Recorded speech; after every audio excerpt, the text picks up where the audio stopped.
I never thought my 70th birthday would feel like the day I lost my home. For decades, I, Jessica Caldwell, had built my life around my children, especially John, my eldest.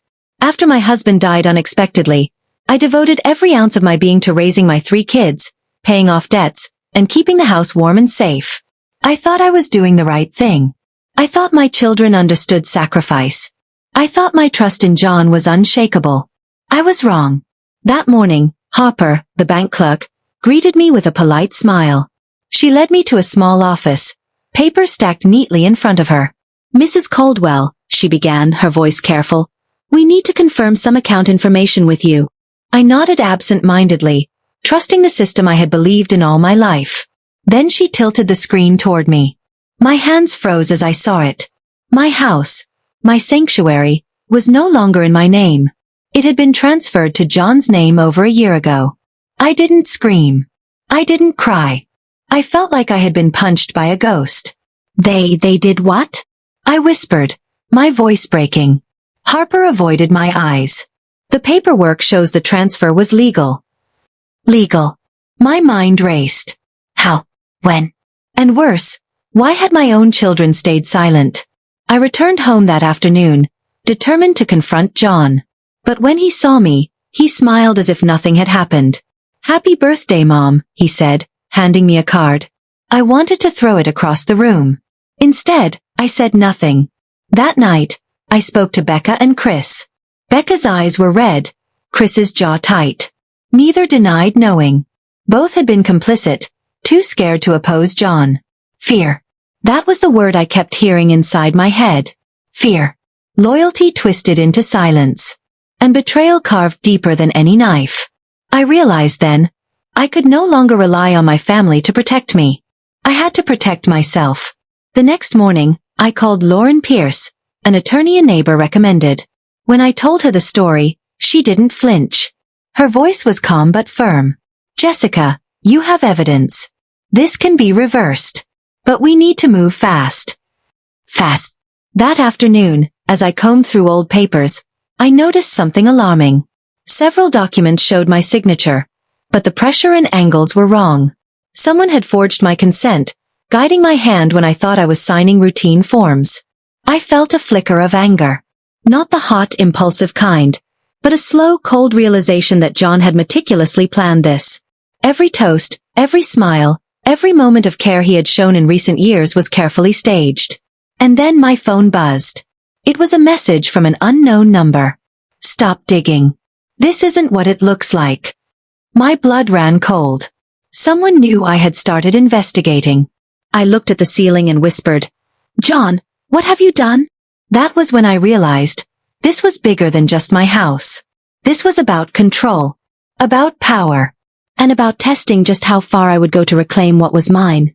Little did I know, the next twist would come from inside my own home, and it would shake the foundation of everything I thought I knew about my family. The morning after I discovered my house was no longer mine, I woke up with a headache that felt like it had been building for decades.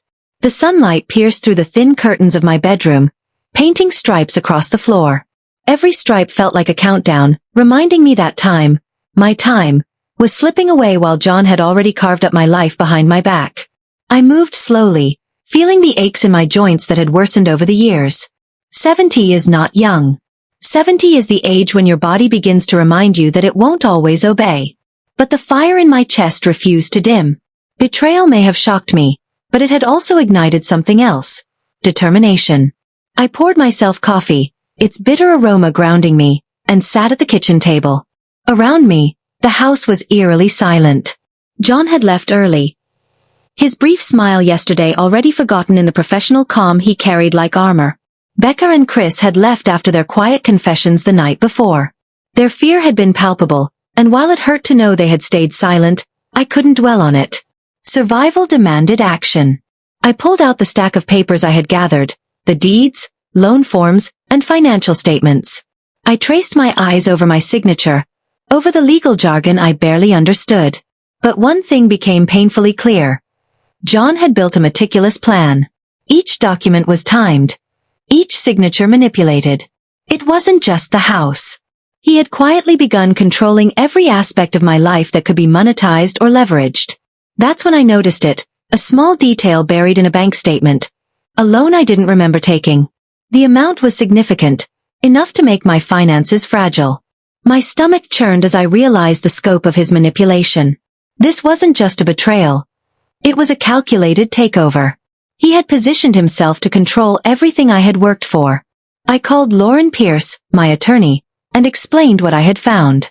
Her voice, calm and precise, cut through the fog of fear. "Jessica," she said, "we can challenge all of this. But you need to gather everything. Account statements, correspondence, anything that shows coercion or misrepresentation." The word coercion echoed in my mind. That was exactly what John had used.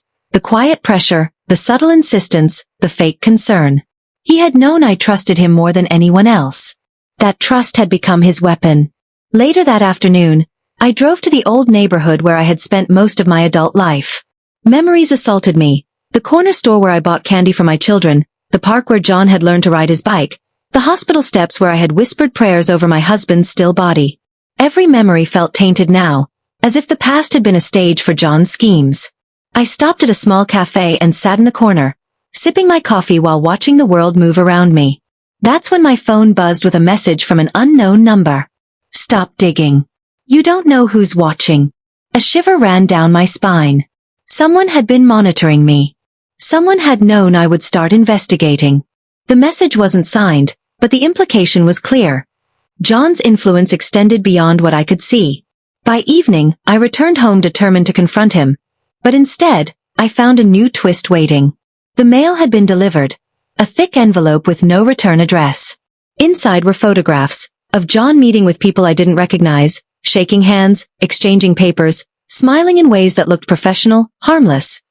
Except the caption suggested deals that could jeopardize everything I had left. I sat on the sofa, clutching the photographs, heart hammering. This wasn't just about my house or finances anymore. It was about the hidden web John had spun around himself. Allies, agreements, and perhaps even threats I couldn't yet comprehend. My thoughts turned to Becca and Chris. They were still my children, but they had been silent witnesses to this manipulation. Their fear had protected John's plans, but it had also kept me blind. I realized something that hurt more than betrayal. Family loyalty could be twisted into silence, and silence could destroy everything you had built. Night fell, but I didn't sleep. I sat at the dining table, spread out the documents and photographs, and made a decision. I would not cower.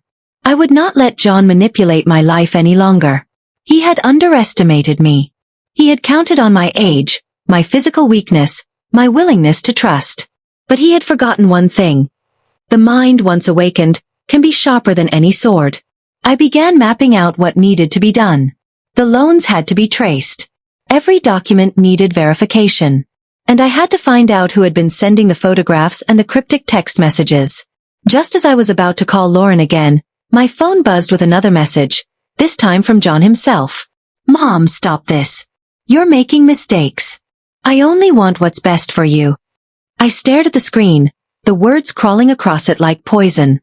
Best for me? Or best for him? And then it hit me, a horrifying thought. What if some of my closest allies, the people I had trusted for advice over the years, were quietly helping him? What if John's network extended beyond our family? Fear and anger swirled inside me, but so did resolve. I would have to be smarter, faster, and stronger than he ever anticipated. And if this was a war for my life and my legacy, I would fight. The first moves had been made. But in the shadows, the next twist was already approaching, and it would come from the one place I never expected. I hadn't slept in 2 nights. The house was silent, but my mind raced, dissecting every detail, every memory, every conversation I'd ever had with John. The betrayal stung in ways I hadn't imagined. How could the boy I raised, the boy I trusted more than anyone, twist our lives so easily? I was still sitting at the dining table, surrounded by documents and photographs, when the doorbell rang. I froze. I wasn't expecting anyone. My pulse quickened. Through the peephole, I saw a woman I didn't recognize. Mid-30s, brown hair pulled back, eyes sharp and calculating. She carried a leather briefcase and an air of authority that made my own fear hesitate. "Can I help you?" I asked cautiously. Jessica Caldwell? Her voice was calm but firm. I believe we can help each other. I frowned. I don't know you. Who sent you? My name is Natalie Brooks, she said, holding out a hand. I've been investigating Jonathan Caldwell. I think you're in more danger than you realize. I stepped back, skepticism flooding me. Danger? What do you mean? Natalie entered without waiting for my invitation. She opened her briefcase and pulled out several folders, each marked with dates, locations, and names. John has been systematically transferring assets, opening accounts, and leveraging your children's fear to gain control over everything. But this is bigger than just the house. My stomach dropped. I had suspected it, but hearing it aloud made my heart race. I've been tracking him for months, Natalie continued. I work with a network of investigators who uncover corporate fraud, financial manipulation, and family exploitation. He's precise, strategic, and dangerous. I swallowed hard. But why? Why go through all this trouble against me? I'm just an old woman. Her eyes softened for a fraction of a second. Because he believes he's untouchable. Because he underestimated you. I felt a flicker of hope, quickly buried under the weight of betrayal. And my children? Becca and Chris. They knew. They didn't say anything. Natalie nodded. Fear can make people silent. But now it's time to act. We spent hours going over files, tracing transfers, loan applications, and meetings I'd never known about. Every layer I uncovered made my blood run colder, but Natalie's calm presence steadied me. For the first time since discovering John's betrayal, I felt I might have a chance. Then came the first real shock. Among John's papers, Natalie found a series of emails he had accidentally forwarded to himself from my account. They revealed a plan to sell parts of the house, invest elsewhere, and even manipulate Becca into siding with him by offering her a small inheritance if she stayed quiet. He's not just taking your house, Natalie said quietly. He's trying to secure loyalty, using money as a weapon. And he's been planning this for years. Anger boiled in me, but a part of me also shivered. John had been waiting for this exact moment. My age, my trust, my exhaustion, to execute his plan flawlessly. And he almost had. I realized I couldn't trust anyone in my family completely. But I could trust myself, and now maybe Natalie. I want to stop him, I said firmly. I want every document, every transaction, every secret exposed. Natalie leaned closer. We can. But we need leverage. And the first move has to be subtle. He's watching everything. He'll notice if we act too quickly. I nodded, a cold determination settling in my chest. For the first time, I felt more than anger. I felt strategy, anticipation. The next morning, I called Becca. I didn't ask her to join me. I didn't demand loyalty. I simply said, I know what's happening, and I'm taking steps. I want you to stay out of it, for now, but watch carefully. And if John tries anything, tell me immediately. Her voice cracked. I will, Mom. After hanging up, I stared at the empty room. Every creak in the house now sounded like a warning. I had an ally I trusted, a plan beginning to take shape, but John was unpredictable. And I knew that if he suspected I had discovered Natalie's involvement, the next twist could come faster than I was ready for. Then, as if on cue, my phone vibrated. A text from John. Mom, don't make mistakes. I know what you're doing. Don't force my hand. I smiled coldly. Force your hand. I whispered. You have no idea what I'm capable of. The war had begun, and neither of us would emerge unscathed. I woke up to the soft hum of the air conditioner, but the quiet in the house no longer comforted me. Every shadow seemed longer, every creak in the floor louder. John's warning from the night before still burned on my phone screen. Don't force my hand. I poured myself coffee, my hand steady despite the storm inside me. Today the first move would be mine. Natalie had laid out a plan. Gather undeniable proof of John's manipulations, document everything, and create leverage before he even realized I was fighting back. I started with the documents in my bedroom. Loans, bank statements, emails, contracts, every item I could get my hands on. Natalie instructed me to photograph, scan, and organize them meticulously. The process was exhausting, but my anger fueled me. Each paper was a small victory, a tiny thread in the web I was unraveling. By midday, I was on my laptop, cross-referencing dates and amounts. That's when I noticed something I hadn't before. A series of withdrawals from my personal account to a third-party company I didn't recognize. My stomach churned. This wasn't just John consolidating assets. This was embezzlement. Someone was moving money out of my reach, and he had been careful to disguise it. I called Natalie immediately. Natalie, he's moved money offshore. It's subtle, but it's there. Her voice, calm but urgent, cut through my panic. Good. That's the kind of proof we need. If we can link it directly to him, we can force him to reverse everything. I spent the afternoon tracking the transactions, my mind sharp and focused despite my age. Every click, every entry, every bank code became a weapon. And then came a revelation that made my heart skip. One of the companies receiving my money was linked to a law firm John had claimed he had nothing to do with. He was lying. Night fell, and the house felt smaller, the walls pressing in. I didn't call my children. I didn't alert John. Instead, I drafted a careful email to Lauren Pierce, attaching screenshots, scanned documents, and annotated notes. The plan was simple. Expose John to the court without revealing the full extent of our strategy. But just as I hit send, a soft knock came at the door. My heart jumped. No one was supposed to be here. I opened it slowly. It was Chris. His eyes were wide, a mixture of fear and guilt. Mom, I know you're doing something, he whispered. And I want to help. I can't let him get away with this. I studied him carefully. Trust was a luxury I could no longer afford. Chris, are you sure? I asked. He nodded. I've seen too much. I couldn't live with myself if I stayed silent any longer. For the first time, I felt a flicker of hope. I let him in, and together we began piecing together what John had hidden from the rest of the family. Chris had access to emails, contacts, and even some of John's private notes. With his help, the web of deceit began to unravel faster than I could have imagined. Hours passed.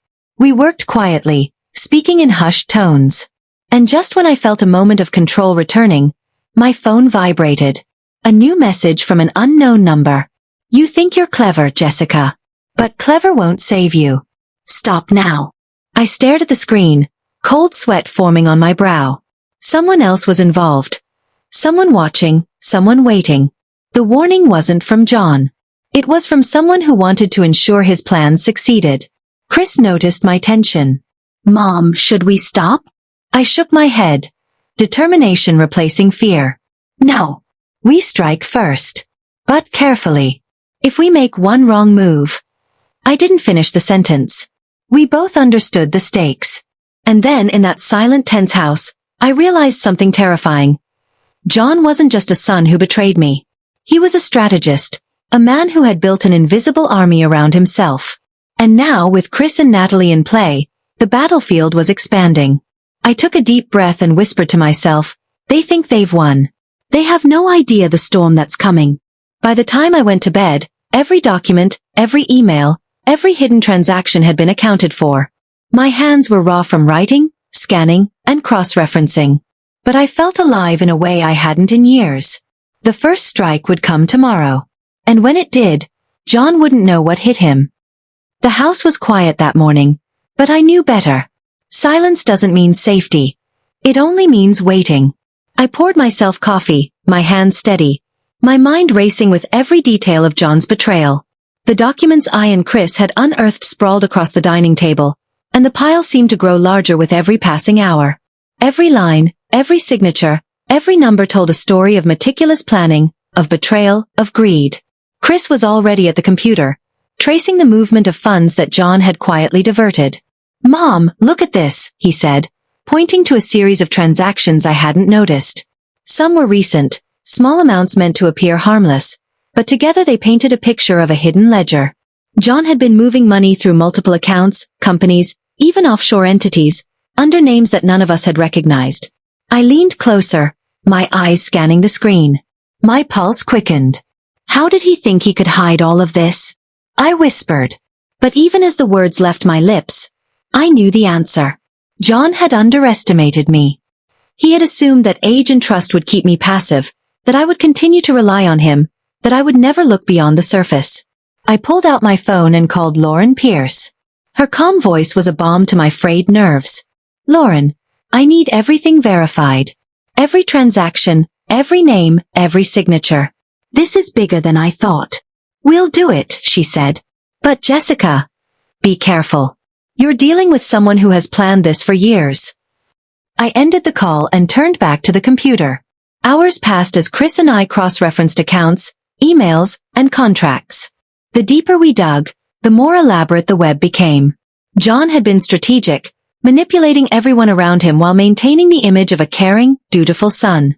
I felt a pang of anger mixed with horror. All those years of loyalty, of love, of belief. I had invested in a man who had meticulously orchestrated my exploitation. By late afternoon, I had collected a folder thick with evidence. Each document, each email, each photograph told the story I needed to tell. The story that would expose John's deceit. And yet, I felt no triumph. Only a grim determination settled over me. As I organized the papers, Harper, the bank clerk, appeared in my mind. She had been polite, professional, and had given me the first shock of realization.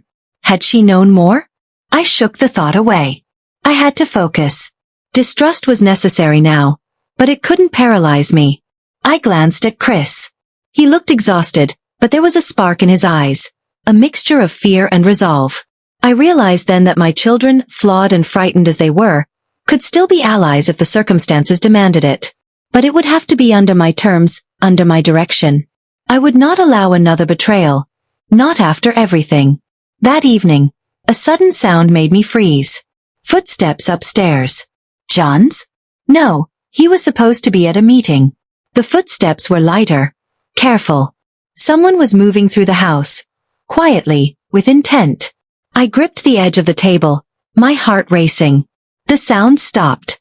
I held my breath, straining to hear. Then a shadow appeared at the corner of the doorway. My pulse thundered in my ears. The figure stepped forward into the light. It was Becca. Her face was pale, her eyes wide. Mom. I didn't know where else to go, she whispered. I have something to show you. She held out a small envelope, trembling. I took it carefully, feeling the weight of the unknown in my hands. Inside were letters and documents. Proof that John had been manipulating not just our family finances, but several personal affairs of others in our extended circle. He had been weaving a network of control far beyond our household, exploiting trust wherever he could. I stared at the papers, a cold fire burning in my chest. The scope of his deceit was larger than I had imagined. My anger rose, mingled with a sharp sense of empowerment. If he thought I was powerless, he was gravely mistaken. I gathered all the documents, emails, photographs, and ledgers into one massive folder. My mind raced, forming plans, strategies, sequences of moves that could protect us and bring John's actions to light. Every piece of evidence was a weapon, every signature a challenge to his control. Night fell, and the house remained quiet once more. But the quiet no longer felt ominous. It felt like the calm before a storm. A storm I was preparing to unleash. My body ached from the hours of focus, my hands raw from handling papers and typing, but my mind was sharp, alert, calculating. As I sat there, surrounded by the evidence of years of betrayal, I realized something profound. I had been underestimated. But the mistakes John had made in underestimating me would be his undoing. I would move carefully, strike decisively, and reclaim what was mine. And as the clock ticked toward midnight, I whispered to myself, a promise and a warning all at once. They think they've won. They have no idea the storm that's coming. The following morning, I awoke before the sun, as though my body had learned to anticipate the chaos that seemed to trail John everywhere. I moved through the house quietly, careful not to wake Chris, who had crashed on the sofa after staying up late helping me organize the mountain of documents. Becca had retreated to her room, clutching the envelope of evidence like a lifeline. The air was heavy with tension, and I felt it in my bones. Today, the first real move would change everything. I poured myself a cup of coffee, its bitter warmth grounding me. My mind raced through every detail. Bank statements, hidden accounts, emails, and now, Becca's envelope of letters detailing John's manipulations of extended family members and business associates. Every revelation painted a clearer picture. John had built an intricate web, a network of influence and coercion, and it had all been designed to make him untouchable. But untouchable had underestimated me. I called Lauren Pierce early, whispering into the phone so John could not overhear if he was tracking my calls. "Lauren, we need to strike strategically. I have something that can destabilize him," I said, my voice tight with focus. Lauren responded immediately, her calm authority a steadying force. "Jessica, make sure we preserve everything. Every document, every digital trail. Any misstep could give him leverage." I hung up and turned my attention to John's patterns. I had learned enough to know his routines. Early morning meetings, brief calls, predictable stops at the bank, and the meticulous attention he paid to the facade of care he maintained for me. He had always been proud of that control, the illusion that he was protecting me. That illusion would now be the first crack in his carefully constructed armor. Hours passed as I analyzed the emails and ledgers, tracing money movements and constructing a timeline of his actions. Each entry I discovered added fuel to my resolve. The deeper I dug, the more apparent it became. John's arrogance had left traces, mistakes small enough to be almost invisible, but glaring to someone who was paying attention. And I was paying attention. By late afternoon, I decided to test the first thread of leverage. I called an old friend of John's, someone I knew had worked closely with him in his early career but had grown disillusioned with his methods.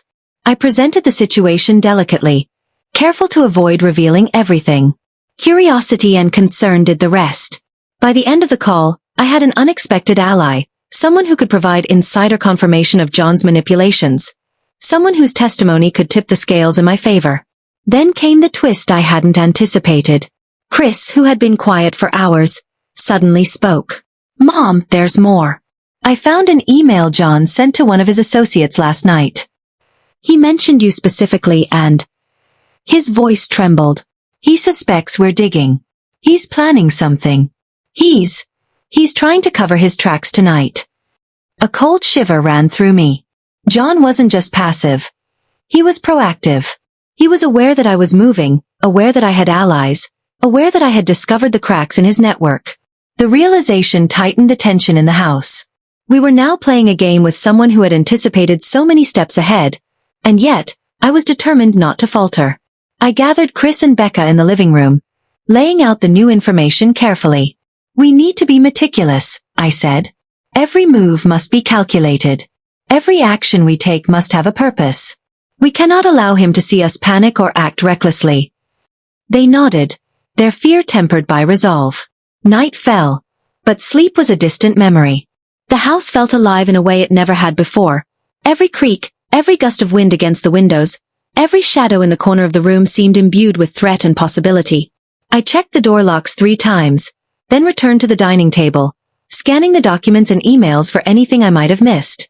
Hours later, I found it. A discrepancy in one of John's contracts. An anomaly small enough that he had probably overlooked it in his arrogance.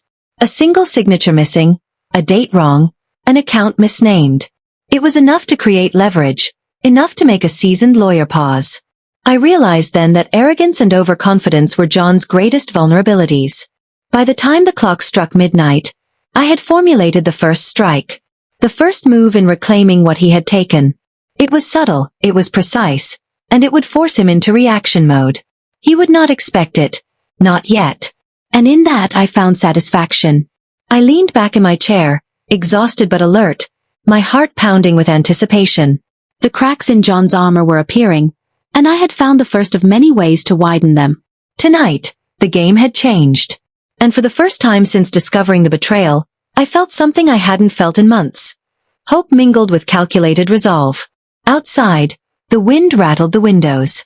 Inside, I felt the storm gathering, silent but imminent, ready to break. And I was ready to wield it. The sun had barely risen, casting pale light across the kitchen, when I realized today would be different. Today I would stop waiting. Today I would act. I had spent weeks gathering evidence, organizing documents, and uncovering the labyrinth John had created to control my life. Now, with Chris and Becca by my side, I was ready to take the first decisive step. I carefully prepared the folder of evidence, making duplicates, scanning each document, and arranging everything in chronological order. There were bank statements, emails, contracts, and letters, proof of manipulation, coercion, and outright deceit. I had spent hours with Lauren Pierce, my attorney, discussing strategy, but the final move had to be mine. It had to feel organic yet undeniable. As I finished, Harper's face flickered in my mind, the bank clerk who had inadvertently revealed the first clue to John's schemes. I realized she could play a role in this, perhaps unwittingly, but a role nonetheless. Every detail mattered. Chris and Becca were quiet, observing, waiting for my instructions. I took a deep breath. We're going to start with the bank.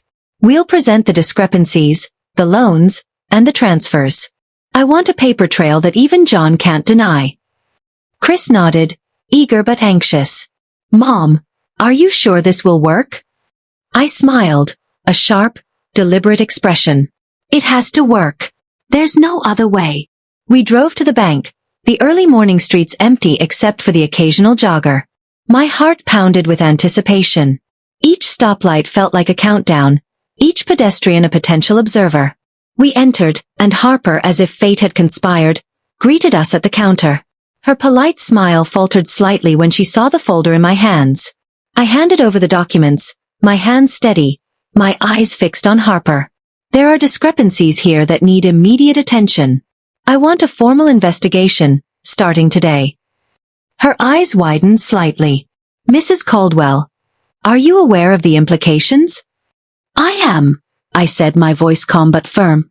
And I expect you to handle this with the utmost seriousness. As she disappeared to speak with a manager, I felt a surge of confidence. This was the first visible crack in John's carefully constructed image of control. He had expected compliance, trust, and inaction. Instead, he would be met with scrutiny, proof, and consequences. When we returned home, my phone buzzed with a message. My heart skipped a beat. It was John. Mom, what are you doing? Stop this. You're making a mistake. I stared at the screen, a slow, cold smile spreading across my face. Mistake. I whispered. You've been making mistakes for years, John. The difference is, I'm finally awake. Hours later, Lauren called. Jessica, the bank has acknowledged the discrepancies. They're opening an internal review immediately. This is exactly what we needed. John will notice, and he will react. I hung up, feeling a mix of triumph and apprehension. John's first move would be retaliation, I was sure of that. But for now the initiative was mine. Late in the evening, Becca brought me another envelope she had found hidden among John's personal papers. Mom, I think he suspected nothing, but there's something else here, she said, her voice trembling. Inside were contracts, signatures, and emails pointing to additional accounts John had set up under assumed names. Some even linked to Chris's former employers. My pulse quickened. The web of deceit was far larger than I had imagined. John had not just targeted me. He had expanded his reach into areas I hadn't considered. I sat there, scanning each document, my mind piecing together the magnitude of his schemes. The anger that had simmered for weeks now boiled into focused determination. John had assumed he could manipulate, intimidate, and control. But every misstep he had made, every signature overlooked, every account unmonitored, was an opportunity for me to reclaim what was mine. Night settled over the house, the shadows stretching long across the walls. I felt the weight of the day, but I also felt something I hadn't felt in a long time. Power. Not the kind that comes from wealth or position, but the kind that comes from knowledge, preparation, and resolve. As I looked out the window, the quiet street seemed to reflect the stillness before a storm. John had been blindsided, even if he didn't realize it yet. And as I whispered to myself, I knew that the first maneuver was just the beginning. This was war, and I had taken the first step. The night had been restless. I woke before dawn, the lingering tension from yesterday refusing to release me. The house was silent, but the silence felt heavy, almost watchful. Every creak of the floorboards, every distant hum from the street outside seemed amplified in my heightened awareness. John was out there, plotting, scheming, and I could almost feel his mind ticking, unaware that I had already made my first strategic move. I poured myself a cup of coffee and sat at the dining table, surrounded by the growing mountain of evidence. Every document, every email, every ledger entry whispered a story of betrayal. John had thought he could outmaneuver me, but he had underestimated my patience, my persistence, and my resolve. He had assumed I was old, tired, and compliant. He had been wrong. Chris had returned to his room to gather more digital records from John's devices. Becca remained quiet, still processing the weight of the revelations she had shared the previous night. I could see the fear in her eyes, but there was also determination. Together, we had become a team fueled by necessity, each of us aware that John's control had to be dismantled piece by piece. I reviewed the documents from Becca's envelope again, taking special note of the contracts and emails that revealed John's network beyond the family. It wasn't just finances he had manipulated. He had infiltrated professional relationships, personal connections, and even minor legal agreements. He had created a system of silent influence that few could detect, and now, it had become my task to unravel it. Lauren called mid-morning, her voice calm but firm. "Jessica, the bank has acknowledged the discrepancies, and internal investigations are underway. John will feel the pressure soon. But be prepared, he may attempt to intimidate, to manipulate, or even retaliate in subtle ways." I nodded, even though she couldn't see me. "I understand. We've prepared for subtlety. Every step we take will be deliberate." Hours passed as I meticulously cross-referenced the hidden accounts, tracking transactions, and compiling evidence that could not be ignored. Then, a flicker of movement in the corner of my eye drew my attention. Shadows moved unnaturally in the hallway outside my office. My pulse quickened. I stood and tiptoed to the doorway, peering into the dimly lit corridor. Nothing. Silence. Yet the sensation of being watched persisted. My instincts had sharpened over the past weeks, and I knew better than to dismiss it. John was clever, but the unexpected now had a new player. Someone who may have been watching us all along.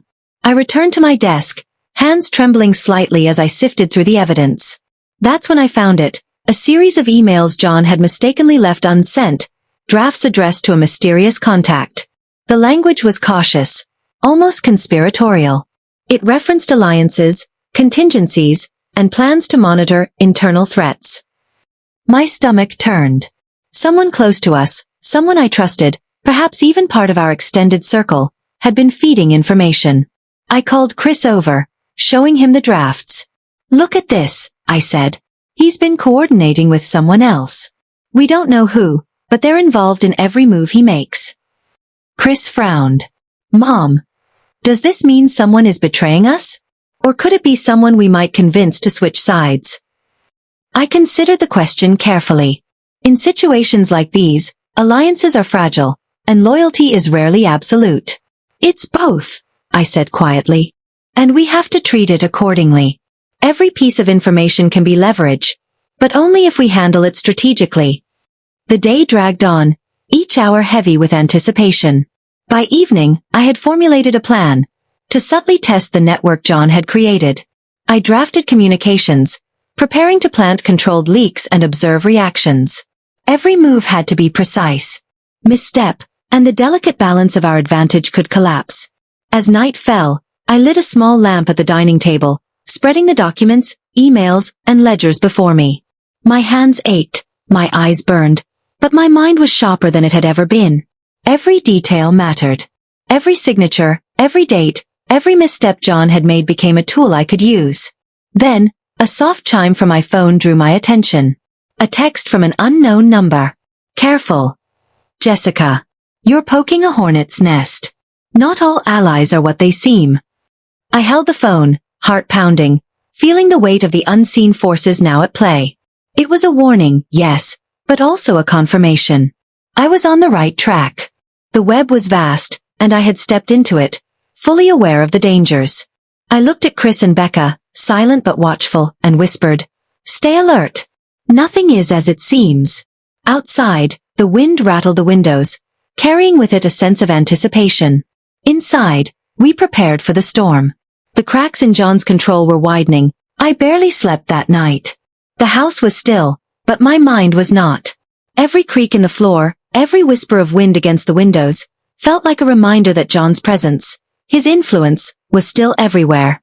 I had uncovered so much already, but I knew the real challenge was not discovering his actions. It was anticipating them, predicting his next move, staying 2 steps ahead in a game he had always assumed he controlled. I sat at the dining table before dawn, a steaming mug of coffee in hand. The documents and emails sprawled around me like a battlefield map, each piece telling the story of betrayal and careful manipulation. John had been meticulous, orchestrating every detail to his advantage, from hidden accounts to subtle coercion of my children and extended family.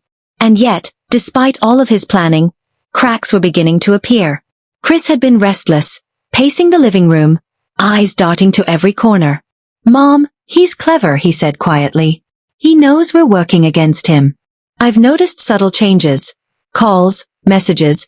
He's even stopped leaving his office unattended." I nodded, my mind racing. "That's why we must be even more careful," I whispered. "Every move must be deliberate. Every step planned." I could feel the weight of the situation pressing against my chest, but it was tempered by resolve. Betrayal had taken its toll, but it had also sharpened me. I had no illusions left. John had assumed he could manipulate, control, and intimidate, but he had miscalculated. I was no longer the passive, trusting mother he remembered. I pulled out Becca's envelope once again, scanning the letters and documents. One in particular caught my eye. A series of contracts John had signed years ago with hidden clauses, granting him control over accounts that were supposed to be joint with me. My hands trembled as I read the small print. He had assumed I would never notice, that I would blindly sign anything he presented. His arrogance was astonishing. By mid-morning, I had decided to extend my investigation further. Chris and I worked together, cross-referencing hidden accounts, tracing transactions, and uncovering emails John had accidentally left unsent. Each new discovery revealed the depth of his manipulations. Not just of me and my children, but of distant relatives, neighbors, even former colleagues. He had built a network designed to ensure that no one could challenge him without exposing themselves to his influence. And yet, I felt a strange exhilaration. Every document, every email, every misstep became a weapon. John had underestimated the power of observation, the value of patience, and the strength of a mother who refused to be defeated. As the sun climbed higher, I received a knock at the door. My heart skipped a beat. Harper? An unexpected visitor? I cautiously opened it, but no one was there. Only a small envelope lay on the porch. I picked it up, noticing it was unmarked. Inside were photographs of John meeting with unknown associates, signing papers, exchanging envelopes, all clearly related to his hidden network. My stomach churned. He had allies I hadn't anticipated. People outside the family who were enmeshed in his schemes. I called Lauren immediately. "Lauren, I've just found more evidence. He has connections. People outside the family. We need to account for every interaction, every contact." Lauren's voice was calm but urgent. "Jessica, this is what I expected. He's been careful. But now we have leverage. The key is to use it methodically. One misstep, and he'll try to silence us, or mislead us. Trust no one outside this circle for now." I spent the afternoon coordinating with Chris and Becca, planning subtle ways to expose John's network without alerting him. Every document, every photo, every email became part of a map, a guide to dismantling his influence piece by piece. The sheer scale of it was overwhelming, but I focused on one thing at a time. One step, one strike, one victory at a time. Night fell, and with it, the weight of what we had uncovered. John's reach was vast, his manipulations cunning, but the cracks were growing. I could feel them, and I knew that the storm we were preparing would not be gentle. Chris and Becca were exhausted but committed, and I felt a surge of pride in their courage. They had been silent too long, and now they were allies in a battle they hadn't realized would demand everything. As I spread the documents across the dining table, I felt a chill run down my spine. A message appeared on my phone. "Unknown number. You think you know the game, Jessica. But you've only just stepped into it. Watch your back." I stared at it, heart racing. The warning was ominous, but I refused to let fear take control.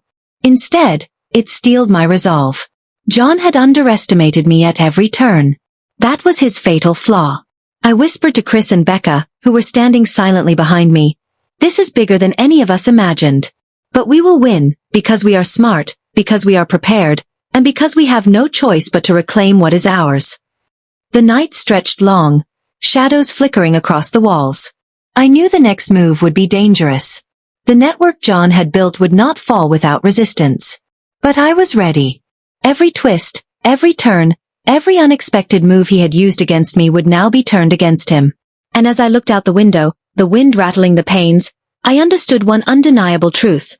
John had underestimated one thing more powerful than his schemes, more precise than his control, and more relentless than his manipulations: the resolve of a mother determined to reclaim her life.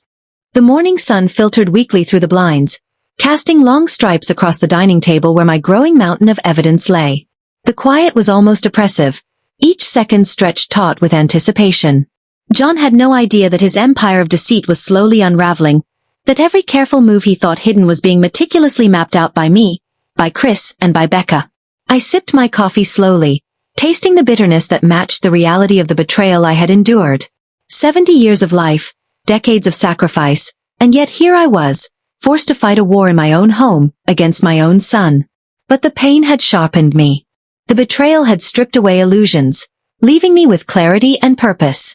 Chris was at the computer again, tracing transactions through hidden accounts, his fingers flying across the keyboard as he uncovered another layer of John's manipulations. I glanced over the spreadsheets he had compiled. Each line told a story: unauthorized transfers, false signatures, offshore accounts, contracts disguised as routine paperwork. John had been clever, but even the cleverest can leave footprints when arrogance clouds judgment. Becca hovered nearby, holding yet another envelope she had found tucked behind old files in John's study. Her hands trembled slightly, but her eyes were sharp, alert. "Mom, these are communications between him and some of his associates. They're planning something else, something we hadn't seen before." I took the envelope from her carefully and scanned its contents. My stomach churned. John's reach extended beyond what I had imagined. He had entangled friends, distant relatives, and business contacts into his web of influence.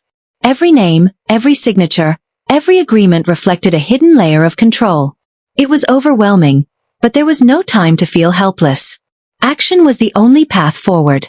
I called Lauren Pierce, my attorney, to coordinate the next move.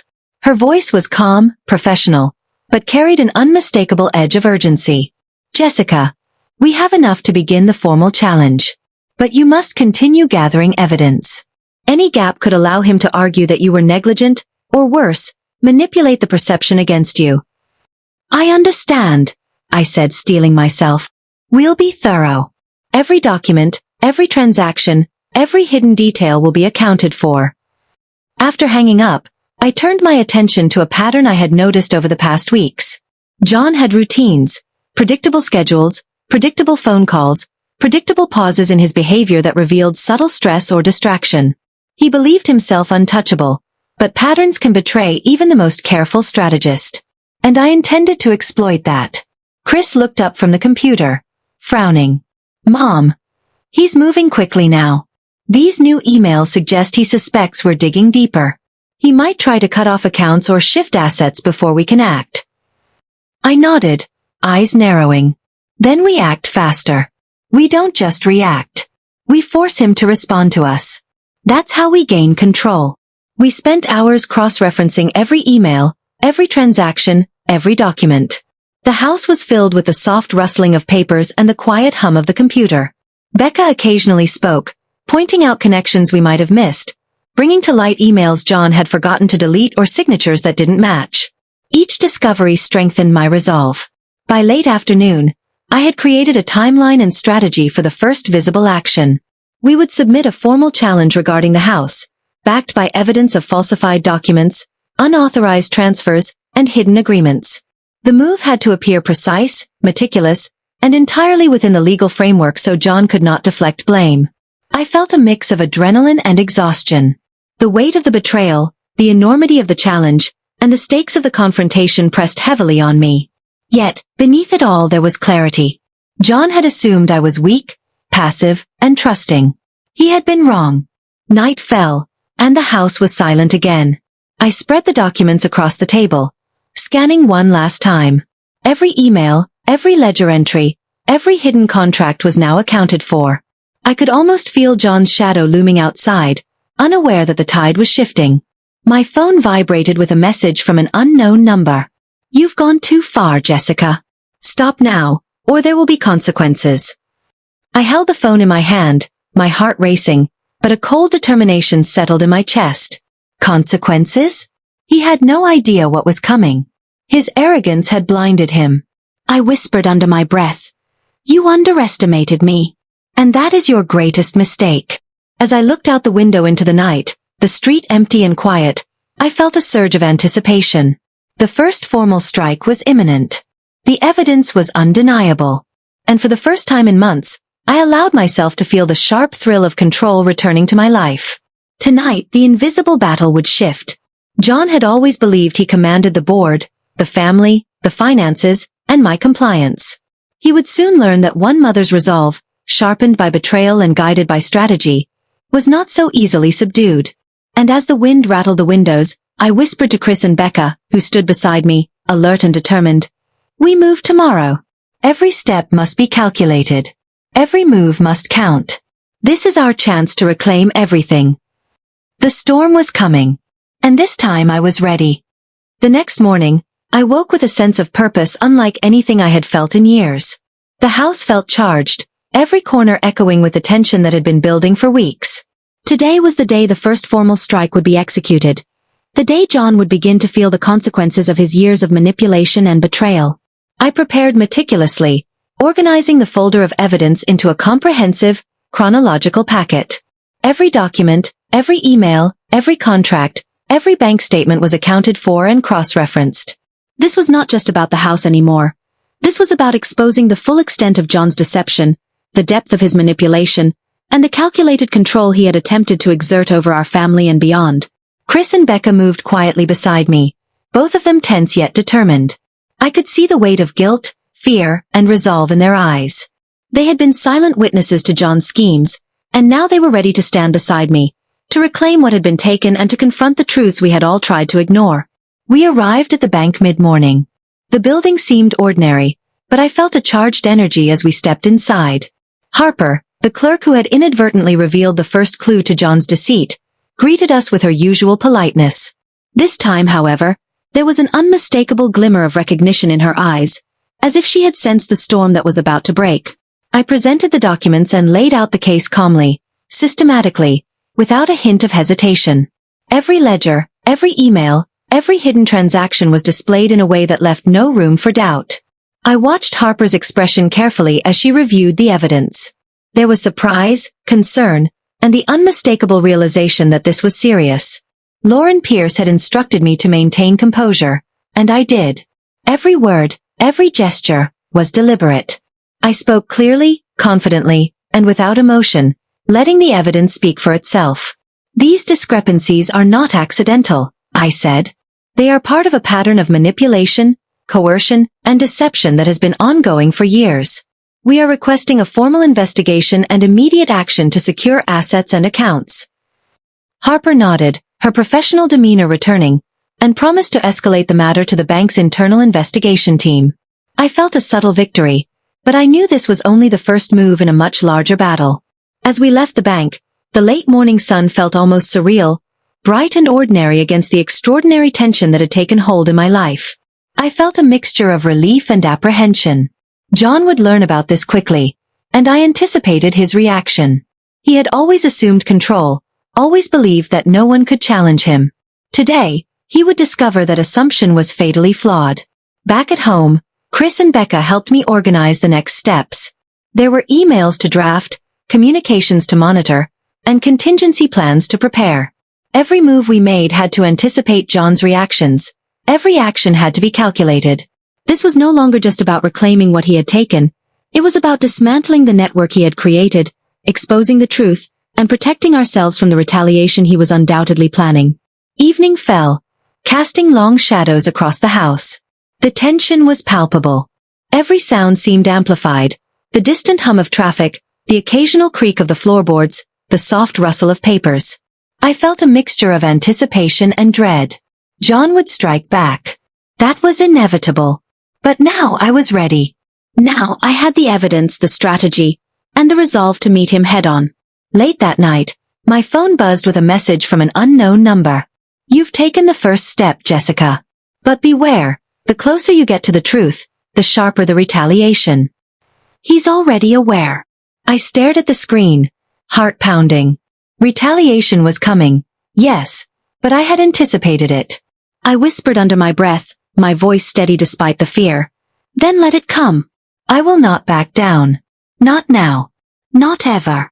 As I spread the documents across the dining table once more, I felt a mixture of exhaustion and determination.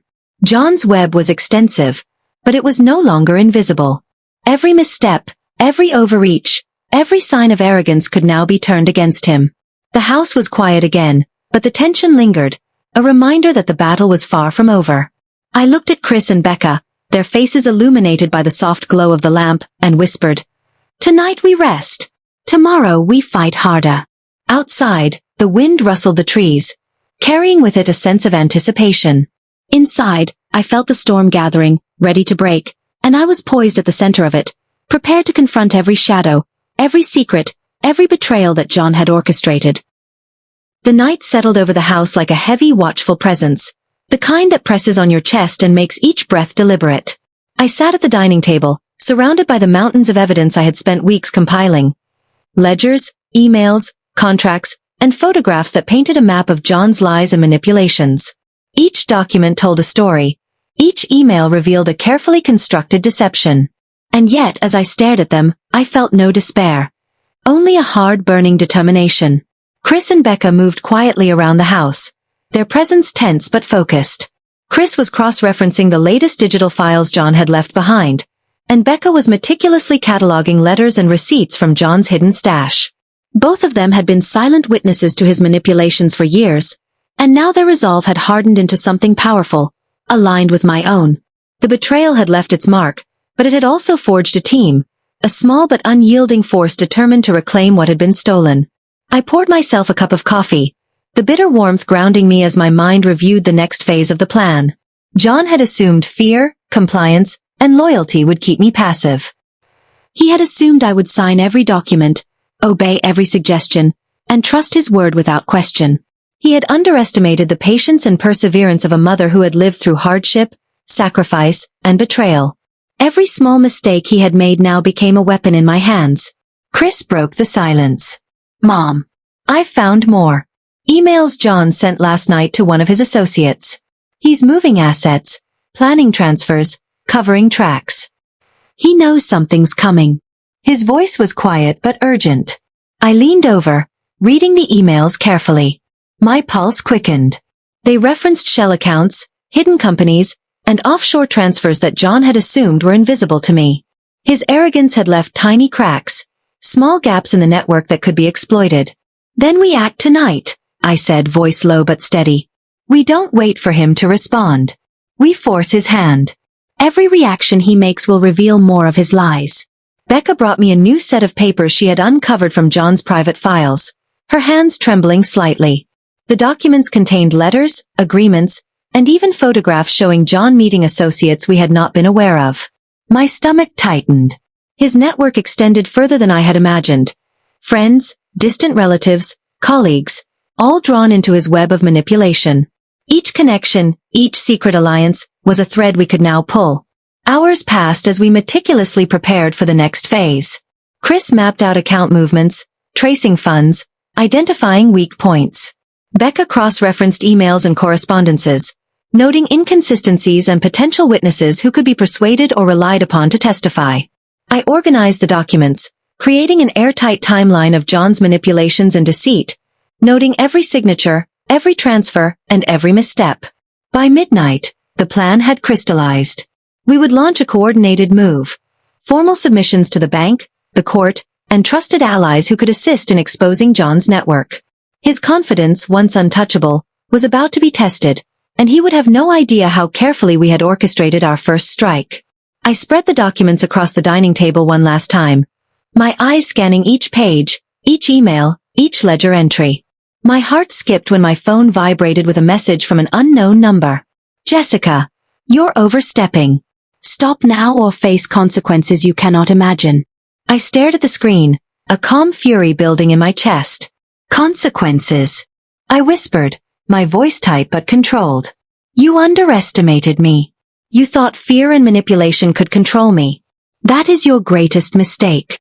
Outside, the wind rattled the windows, and shadows stretched long across the walls.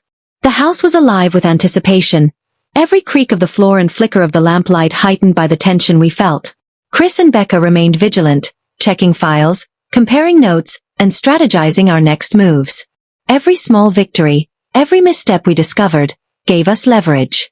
I leaned back in my chair, exhaustion tugging at my limbs but clarity burning in my mind. The trap had been set. John's web of deceit, built over years of careful planning, was now vulnerable. Every ally he had, every hidden account, every secret he had relied upon was exposed to scrutiny. He would soon realize that the illusion of control he had cultivated so meticulously was crumbling. I looked at Chris and Becca, their faces illuminated by the warm glow of the lamp, resolute despite the tension. "Tomorrow," I said, voice steady, "we take the next step. Every move counts, every detail matters. Nothing can be left to chance." Outside, the wind howled against the windows, carrying the ominous promise of change. Inside, the storm had already begun. The morning was unusually still, almost as if the world itself was holding its breath. I moved through the house quietly, the soft hum of the refrigerator and the occasional creak of the floors the only sounds. Today would be the day John finally faced the consequences of his years of deceit. The evidence we had painstakingly gathered, ledgers, emails, hidden contracts, photographs, and witness statements, was now organized into a precise arsenal. Every detail, every oversight he had made, had been catalogued. Every misstep would be leveraged. Chris and Becca moved with quiet urgency, finalizing digital copies of documents and confirming the timeline of transactions. Their eyes were sharp, alert, carrying the same mixture of fear, resolve, and anticipation that had become constant companions over these past weeks. Betrayal had scarred us all, but it had also forged a bond of unyielding determination. We were no longer victims. We were strategists, united in a mission that could no longer be ignored. I brewed a strong cup of coffee, the bitter warmth grounding me, and spread the documents once more across the dining table. Every page told a story of manipulation. John's letters instructing associates to hide assets, emails coercing relatives, contracts signed under false pretenses, and photographs showing clandestine meetings. His arrogance had blinded him, leaving behind threads that we could now pull to unravel the entire web. Lauren Pierce, my attorney, called mid-morning. Her voice was calm but carried a sense of urgency. "Jessica, the court is ready to review your submission. We have gathered all necessary evidence. This is your moment to assert control. Be meticulous, firm, and unwavering." "I understand," I said, my hand tightening around the phone. "This is more than just legal. It's the culmination of years of betrayal. Every step must be deliberate." By late morning, we arrived at the courthouse. The building loomed large, its stone facade imposing, but I felt no fear. John had built a house of lies, and now it would be exposed. As we stepped inside, I could sense the weight of anticipation pressing down on me. Every step was measured, deliberate, my heart racing but my mind focused. Lauren guided us to the clerk's office where we filed the documents. Chris and Becca handed over copies of the evidence, and I watched as the clerk's eyes widened in recognition of the depth and detail we had provided. There was no room for doubt, no ambiguity. John's actions were meticulously documented, undeniable, and fully traceable. Once the filing was complete, I stepped outside for a moment, breathing in the crisp air. My phone buzzed with a message from an unknown number. "You've gone too far, Jessica. Don't think you can win this. I'm watching." I held the phone, my pulse quickening, and whispered under my breath, "You've underestimated me for the last time, John. This ends today." Returning home, we began monitoring responses. Within hours, subtle movements began to appear. John had been notified of the submission. There were frantic calls, hurried emails, and evident signs of panic. The arrogance that had shielded him for so long had begun to crumble. Late in the afternoon, I received a phone call from Harper, the bank clerk who had inadvertently started this chain of events. "Mrs. Caldwell, the internal review has confirmed multiple discrepancies. Some accounts have already been frozen, and the investigators are coordinating with the authorities. It appears your evidence has sparked a full-scale inquiry." I closed my eyes, letting the words sink in. Relief, satisfaction, and a measure of triumph coursed through me. John's control, once absolute, was unraveling. But I also knew this was only the beginning. He would react, and his reaction could be unpredictable, dangerous even. As evening fell, Chris, Becca, and I gathered in the living room, reviewing the events of the day. Every detail, every document, every email was now part of the growing case against John. I felt a profound sense of clarity. Trust, once betrayed, could be replaced with vigilance and strategy. Arrogance and manipulation had no power against preparation, awareness, and resolve. A sudden knock at the door made us tense. I approached cautiously and opened it to find an envelope slipped beneath the door. Inside were photographs. John meeting someone I hadn't expected, perhaps an accomplice or an ally he hoped would shield him. But this time we were ready. Every move he made had been anticipated, every ally identified, every tactic countered. I looked at Chris and Becca. "We've come too far to falter now," I said. "Tonight, we watch, we wait, and we act if necessary. But he cannot escape what's coming. Not now. Not ever." The wind rattled the windows outside, carrying with it a sense of inevitability. Shadows flickered across the walls, reflecting the tense anticipation that filled the house. John had built a world of deception, control, and fear, but it was collapsing under the weight of evidence, strategy, and relentless resolve. I stood at the window, looking out over the quiet street, the city lights twinkling like distant witnesses. In the silence, I felt the full scope of what had been accomplished. Years of betrayal confronted, lies exposed, and a mother's determination asserting itself against deceit. John's empire was cracking, his influence faltering, and justice, long delayed, was finally on the horizon. I turned to Chris and Becca, their eyes reflecting exhaustion, fear, but above all, determination. "Tomorrow," I said softly, "everything changes. And this time, we are the ones in control." The storm had arrived. The reckoning was underway. And I, Jessica Caldwell, would see it through to the end.